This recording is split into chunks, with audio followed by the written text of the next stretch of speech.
बिस्मिल्लाहिर्रहमानिर्रहीम अस्सलामु अलैकुम वरहमतुल्लाहि वबरकातुहू। दो बहुत ही बड़ी खबरें आई हैं।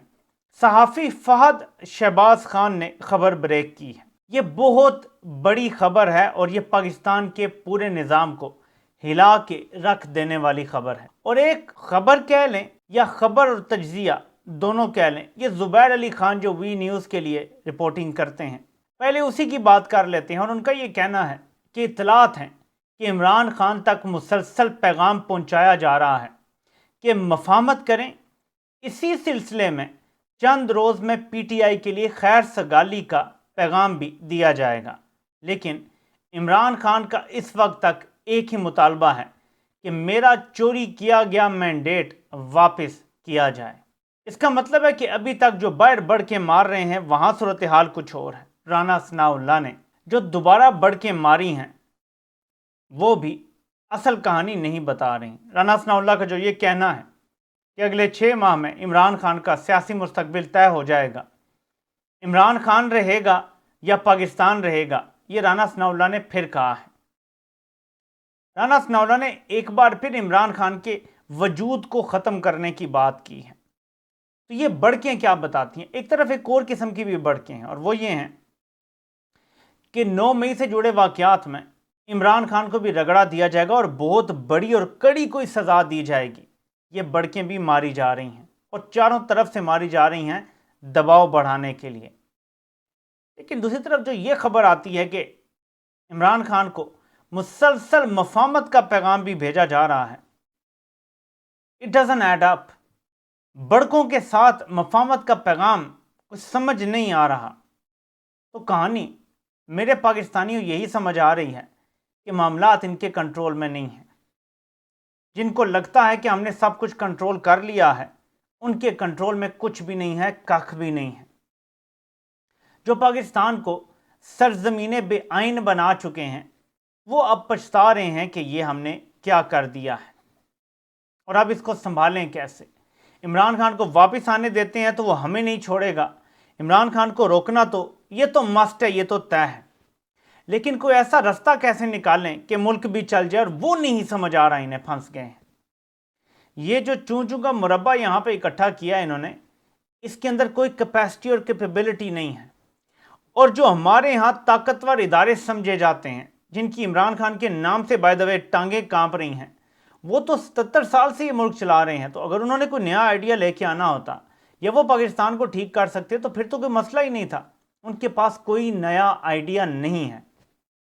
तो फिर पीछे क्या रह जाता है कि इमरान खान ही मफाहमत कर ले, इमरान खान रजामंदी से सियासत से कुछ अरसे के लिए किनारा कश हो जाए, बाहर जो गुडी गुडी खेलने वाले हैं वो खेल लें, तो हम इस सिस्टम को फिर चलाने में किसी हद तक कामयाब हो जाएं, हो सकता है। वरना दबाव बढ़ रहा है और अभी दबाव इतना ज़्यादा हो गया है कि उसको रिलीज़ करना ज़रूरी हो गया है, वरना प्रेशर कुकर मज़ीद फटेगा।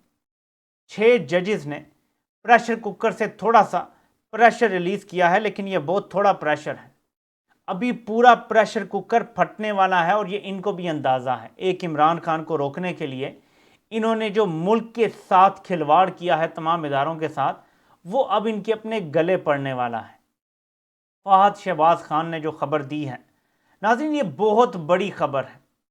कमीशन बना दिया। काजी साहब ने ये प्रिटेंड किया, ये पोर्ट्रे किया कि तमाम फुल कोर्ट के जजेस मुत्तफिक हैं कि हम हुकूमत से बात करें।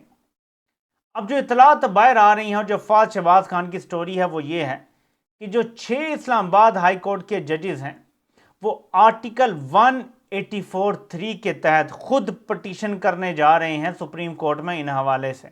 इसका मतलब है कि वो यक रुकनी कमीशन को भी मुस्तरद कर रहे हैं, बल्कि वो इस केस को और इस मामले को मंतकी अंजाम तक लेकर जाएंगे। खबर में ये भी शामिल है कि वो 6 के 6 जजेस काजी फायद ईसा और मंसूर अली शाह साहब से ये इस्तदा करेंगे कि वो इस बेंच में ना बैठें जो ये दरख्वास्त वो दायर कर रहे हैं, क्योंकि इन दोनों ने शहबाज शरीफ से मुलाकात कर ली है, एग्जेक्टिव से मुलाकात कर ली है। अब इनका केस में बैठना नहीं बनता, क्योंकि एग्जेक्टिव ही तो है जिस पर सारा इल्ज़ाम है, और अगर ये उनसे मुज़ाकरात करते रहे हैं तो अब वो अनबायस्ड नहीं रह सकते। तो 6 के 6 जजेस ये अपनी पिटीशन में डालेंगे। एक और चीज़ जो ऐड की है फाद शहबाज खान ने, उन्होंने ये कहा है कि जिस शख्सियत से उनकी बात हुई है, उन्होंने ये बताया है कि इसी केस के दौरान काजी साहब की जो मुबैना एक्सटेंशन का मामला है ये भी उठाया जाएगा सुप्रीम कोर्ट के अंदर, और अगर लाइव समात के अंदर ये उठाया जाता है तो काजी साहब को या तो एडमिट करना पड़ेगा या गुस्से से रोकना पड़ेगा। मैं ऐड कर रहा हूं थोड़ा सा कि या तो रोकना पड़ेगा, तो ये चीज़ खुल के सामने आ जाएगी, आउट इन दी ओपन हो जाएगी कि हो क्या रहा है। ऐसे में टाइमिंग बड़ी ज़बरदस्त है, इधर ये हो रहा होगा, उधर तरीके इंसाफ ईद के बाद दमादम मस्त कलंदर के लिए तैयार हो रही है। अब आप इन सारी डेवलपमेंट्स को साथ मिला के ज़रा देखें। एक तरफ इमरान खान को खैर सगाली के पैगाम, मफामत के पैगाम, मतलब एनआरओ मांगा जा रहा है इमरान खान से। दूसरी तरफ 6 के 6 जज डट गए हैं, और तीसरे हिस्से में इमरान खान के कहने पर अब स्ट्रीट एजिटेशन दोबारा शुरू होने वाली है।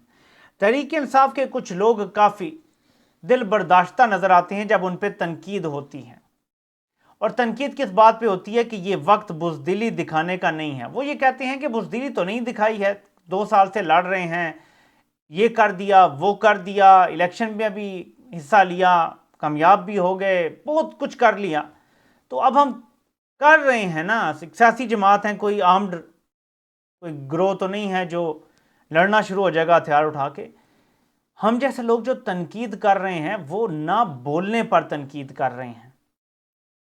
आप लोगों ने जिस तरह से खामोशी इख्तियार की जब आपका मैंडेट चुराया जा रहा था, और आपके इनएक्शन की वजह से हुआ है ये जो सब कुछ हुआ है। दूसरी तरफ से तो हमें पहले ही पता था उनके इरादे क्या हैं, उन्होंने तो डाका मारना था। और वाकई ये शेर जो है कि घर वालों को गफलत पे सभी कोस रहे हैं, चोरों को मगर कोई भी मलामत नहीं करता। मैं इस बात से एग्री करता हूँ कि मलामत चोरों को ही करनी चाहिए, घर वालों को गफलत पे कोसना शायद ठीक नहीं है। लेकिन देखें, अगर चोर किसी के घर दाखिल हो जाते हैं तो ये भी तो सवाल पूछा जाता है ना कि क्या रात को आप कुंडी लगा के सोए थे? क्या आपने अपनी तरफ से हिफाजत पूरी की थी? किसी की गाड़ी चोरी हो जाए तो पहला सवाल ये होता है कि क्या आपने गाड़ी का दरवाज़ा खुला छोड़ दिया था या लॉक किया था? देखिए, अपने हिस्से का काम आप करें, फिर अगर चोर डाका मार जाता है तो ठीक है, वो मार गया, हमें पता है चोर का काम है, ये डाकू का काम है ये करना। आपने 8 और 9 फरवरी की रात को खामोशी इख्तियार की, नहीं किया जो आपको करना चाहिए था। आप रियासती जबर से डर गए, ये आपको मानना पड़ेगा। ये वो दिन था जब लड़ जाते, भिड़ जाते और अपना मैंडेट बचाते, जो मर्जी हो जाता जी, 100 बंदे और पकड़े जाते, 1000 पकड़े जाते, 10,000 पकड़े जाते, मैंडेट अगर आप बचाने में कामयाब हो जाते तो आज वो सारे लोग रिहा हो जाते, आपकी हुकूमतें बन जाती पंजाब में, वफाक में, सूरत हाल मुख्तलिफ होनी थी। ये वो टाइम था जब आपने सेक्रीफाइस करना था। लीडरशिप को जेलों में जाना चाहिए था, वर्कर से ये एक्सपेक्ट ना करते, सारे चले जाते बेशक जेलों में, लेकिन आपका मैंडेट बच जाता। उस दिन लड़ भिड़ के ये मैंडेट बचाना जरूरी था, और इमरान खान बाहर होते तो उन्होंने यही करना था, कौम को यही कहना था कि बाहर निकल आओ सारे, और आपने किसी को भी डाका नहीं डालने देना अपने हक पे। देखिए, आपने हथियार नहीं उठाए हुए, लेकिन आपकी तादाद ने रोकना था, आपकी एक्शन ने रोकना था। ये कोताही आपसे हुई है, ये आपको मानना पड़ेगा। डाकू तो डाके मारता है, डाकू का काम ही यही है, ये मुल्क 77 साल से डाकू ही तो चला रहे हैं, लेकिन अपना काम करना था। अब कुदरत आपको मौका दे रही है, एक और फुल टॉस आ रही है। अगर ये जजेस सुप्रीम कोर्ट चले जाते हैं, और साथ उन्हीं की खबर ये है फाद शहबाज की कि और भी सिविल सोसाइटी के लोग होंगे और वकला तंजीमें भी होंगी, शायद कोई 1-2 बार काउंसिल्स भी, ये भी पटिशनर्स बन के चले जाएंगे। ज़ाहिर है ऐसे में सुप्रीम कोर्ट बार, पाकिस्तान बार और पंजाब बार ये खड़े होंगे काजी साहब के साथ, और जजेस उसके खिलाफ खड़े होंगे। लेकिन देखना ये है कि जजेस खुद जब पटिशनर बन के जाएंगे और अपना मुकदमा प्लीड करेंगे तो कितना बड़ा तूफान आएगा। अब मुबैना तौर पे जो खबर में शेयर किया गया है कि काजी साहब ने जब 6 जजेस को मिलने के लिए बुलाया तो मुबैना तौर पे जजेस से ये कहा कि आपने मेरी पीठ में खंजर खबो दिया है, you have stabbed me in the back. अब ये क्यों कहा है काजी साहब ने? ये इसलिए कहा है कि इसमें सिर्फ आमिर फारूक के खिलाफ चार्जशीट नहीं है, बल्कि काजी फायद ईसा के खिलाफ भी चार्जशीट है। क्योंकि काजी फायद ईसा ये सब कुछ जानते बूझते हुए खामोश रहे थे, कोई एक्शन उन्होंने नहीं लिया था। ये जजेस अपने खत में ये भी बता चुके हैं कि हमने काजी फायद ईसा साहब को भी खुद जाती हैसियत में मिल के तमाम मसाइल से आगाह किया था। तो काजी साहब भी इम्प्लीकेट होते हैं। यकीन माने किसी महज़ब मुल्क में ये हुआ होता, सुप्रीम कोर्ट के चीफ जस्टिस और हाई कोर्ट के चीफ जस्टिस अब तक रिटायर हो चुके होते, बल्कि शायद उनको हथकड़ियाँ लग चुकी होती। लेकिन अब महज़ब मुल्क नहीं है, तो ये घी टेढ़ी उंगलियों से ही निकलता हुआ नज़र आ रहा है। देखते हैं कि हालात किस तरफ जाते हैं। बहरहाल ये जो दो खबरें हैं ये बताती हैं कि मनसूबा साजों के हाथ में सब कुछ नहीं है, मामलात काफ़ी उनके हाथ से निकलते जा रहे हैं। और ये अवाम की ताकत है जो लोगों को भी हिम्मत दे रही है अपने लिए खड़ा होने के लिए। अभी जो खबरें सुनने में आ रही हैं और जो सारा कुछ शेयर किया गया है कि जजेस यही कहते हैं कि हमें गोली मार दो, लेकिन हम पीछे हटने वाले नहीं हैं। और ये जजेस अपने टाइम में वकला रह चुके हैं। ये कोई ऐसा नहीं कि किसी ने प्लग करके उठा के जज लगा दिया, और ये केस लड़ना भी जानते हैं। तो अगर ये खुद अपना केस लड़ेंगे या ये कोई अच्छे वकला हायर करके अपना केस पेश करेंगे, ये अब आने वाला वक्त बताएगा। लेकिन ये बहुत जल्द होने वाला है। शायद ईद के बाद ये सब कुछ अनफोल्ड होना शुरू हो जाएगा। आपसे इंशाल्लाह फिर मुलाकात होती है। अल्लाह पाक आप सबका हामी नासिर हो। आप सबके सुनने का बहुत बहुत शुक्रिया।